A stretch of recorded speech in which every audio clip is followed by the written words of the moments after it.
Hi, I'm Sherry Hostler, and I'm very excited about the fact that my brand new novel is out at last. It's called Free Fall, and it's another standalone psychological thriller. And I'm going to read to you the first chapter just to give you a little taster. The blurb on the back to start off with is this. Ellie is feeling alone and unhappy in her marriage. Her husband no longer shows any interest in her and is constantly travelling for work. So when Saul, a handsome stranger, offers her everything she's been missing, what starts as a harmless flirtation quickly grows into something deeper. Before it can go too far, however, Ellie comes to her senses and ends the burgeoning relationship. It's over. Or is it? A series of unexplained and sometimes threatening events soon lead Ellie to believe that maybe Saul isn't as out of her life as she'd thought. So, here we go. This is chapter 1, and this is Ellie's story. A 7 o'clock start in the conference room of a drab hotel was the epitome of everything that was crap in my life right now. My alarm had gone off at home at 6 in the morning, and if I hadn't left my work clothes out the night before, I would have been sorely tempted to just head off into the dark, rainy morning, still wearing my dressing gown and slippers. At least I didn't have to worry about waking Alex as I stumbled around the bedroom. He was away on yet another glamorous work trip to who knows where.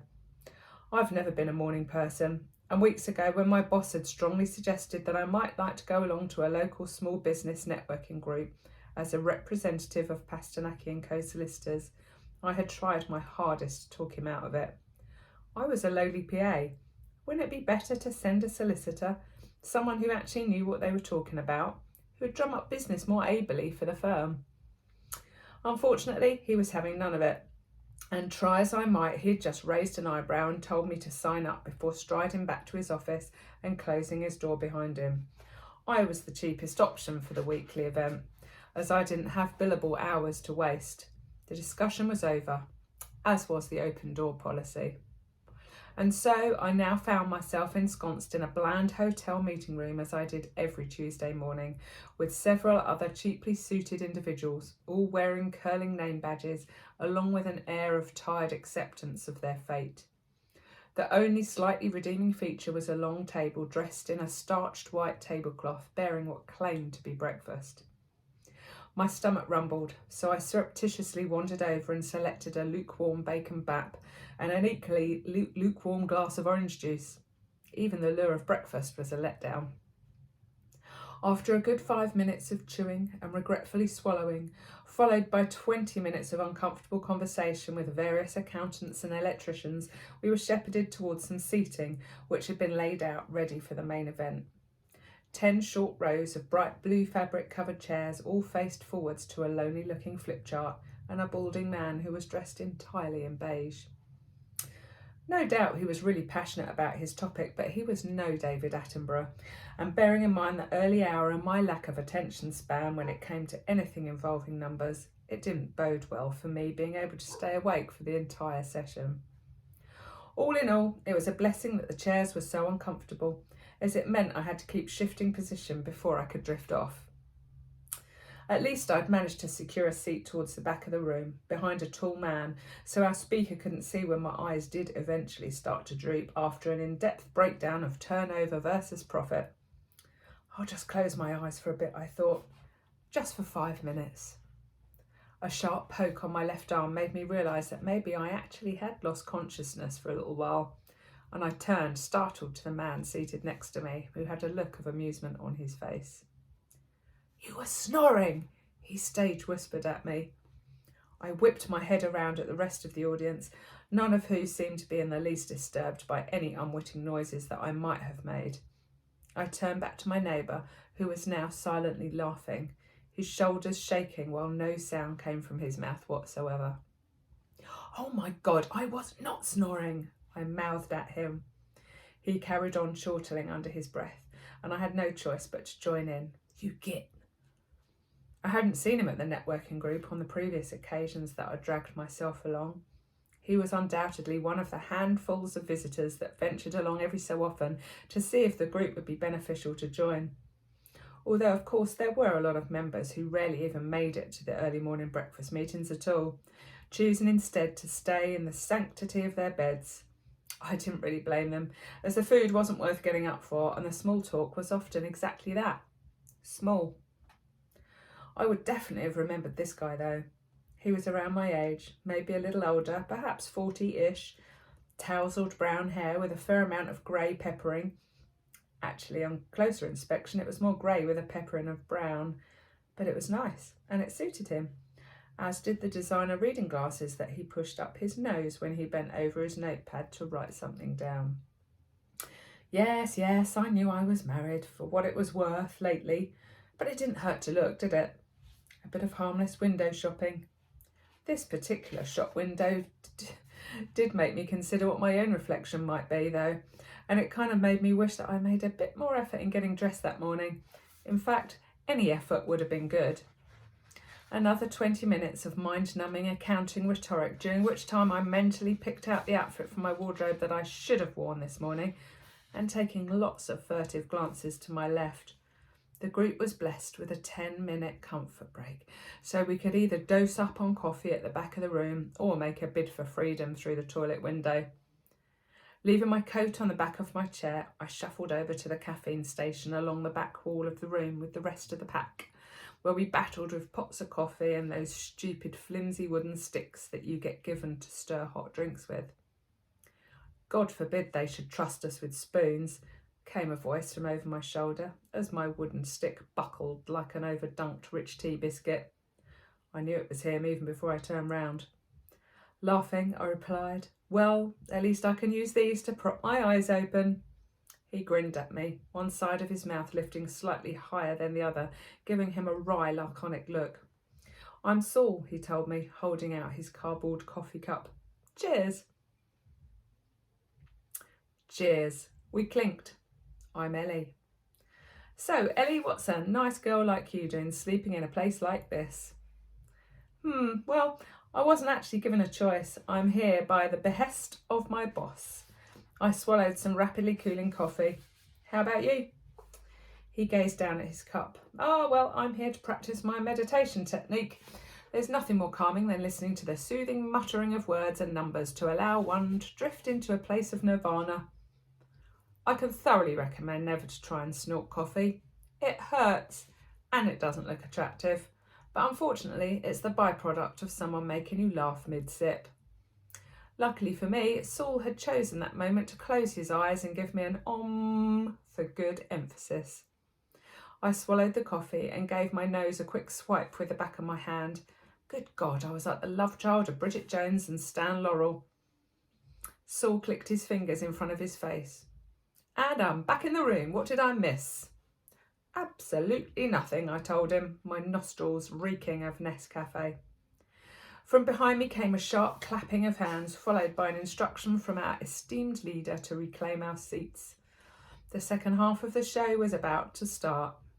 "Here," Saul handed me 2 wooden stirrers, "just in case." I giggled girlishly. Well, as girlishly as you can as a tired 37-year-old. I swatted at him with the stirrers while he'd ducked out of reach. Back in our seats, I settled in to accept my fate of 60 more minutes of hell, albeit this time with a compadre to suffer alongside me. I noticed that he wasn't wearing a wedding ring, which meant that either he wasn't married or he was just one of those men who didn't like jewellery. In other words, they wanted other women to think they were single. I'd also checked out the fact that he was wearing what looked like a decent suit. Not that I recognise things like that. Suits to me are pretty much like cars. Grey ones, blue ones, black ones. This one was a dark grey one, and it fitted him well, as did the shirt underneath, I noticed when he took his jacket off. I knew it was morally wrong, but I had to fill my mind with something to stay awake. The lecture certainly wasn't going to do it, and I'd been spending so much time on my own lately that it was fun to have someone to giggle with. My best friend Helen wasn't around anymore after moving away to be with Christine, and Alex, well, these days, he was what you would call married to the job. I wasn't even sure what his job was anymore. It had morphed so many times over the last few months. All I knew was that it was with a big multinational bicycle manufacturer that had offices all over the world, offices that he frequently got to visit, without me. He never used to travel for work when we first met. In fact, he helped out in a bicycle shop down the road from my flat and was the only man I'd ever known who didn't look like a complete fool in a bike helmet. It was lucky, bearing in mind he was a professional mountain biker. Sadly, the same could not be said for me. But fortunately, he'd managed to look past that flaw, or maybe he just never even saw it. I twisted the pendant, which graced my neck round and round on its chain, as I remembered the first time I'd visited that shop 8 years ago to buy a cycle bell as a stocking filler for a friend. By the time Alex and I finally got together, I'd bought myself a bike, helmet, pump, lock, high-vis jacket, shoes and a second bell, most of which now lay under a fine sheen of dust in the garage. The things we do for love, eh? These days, though, we had become more like housemates than husband and wife. Somehow it had become safer to pretend nothing bad was happening. I was sad and he was sad, but it was easier to be sad apart than together. And here we were. Alex in some country or other promoting a great new product for a big corporate conglomerate he worked for, and me in some soulless hotel meeting room amongst a group of strangers who couldn't give a damn if I was there or not. Other than one, it seemed. The only one who had shown an interest in me as an individual, as opposed to the slightly grumpy face of Pastamaki and Co. I realised I hadn't asked who Saul worked for and took a sneaky peek at the lapel of his jacket as he leaned forward to put his coffee cup on the garish carpet between his feet. One of the rules of the group was that we all had to wear a sticker which announced to all and sundry who we were and what company we worked for. Helpful when you couldn't remember someone's name, but it did mean you had to keep taking sideways glances at their chest, which at best was awkward, or at worst could land you a sexual harassment charge. He wore the obligatory sticker, but all it offered was the word visitor. Oh well, I'd probably never see him again anyway if he had any sense. By the time the onerous session came to an end, I'd been monopolised by Melanie, who was sitting on the other side of me. She ran a small marketing company and needed some advice about how to get one of her clients to pay up. Advice which I couldn't offer whatsoever due to my status within the firm, that and the fact that I worked in the conveyancing department.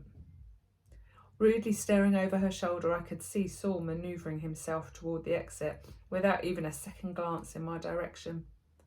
Stupidly, I felt disappointed. God alone knows why. I was married, happily married. Okay, that was a lie. I used to be happily married. Now I was just coexisting.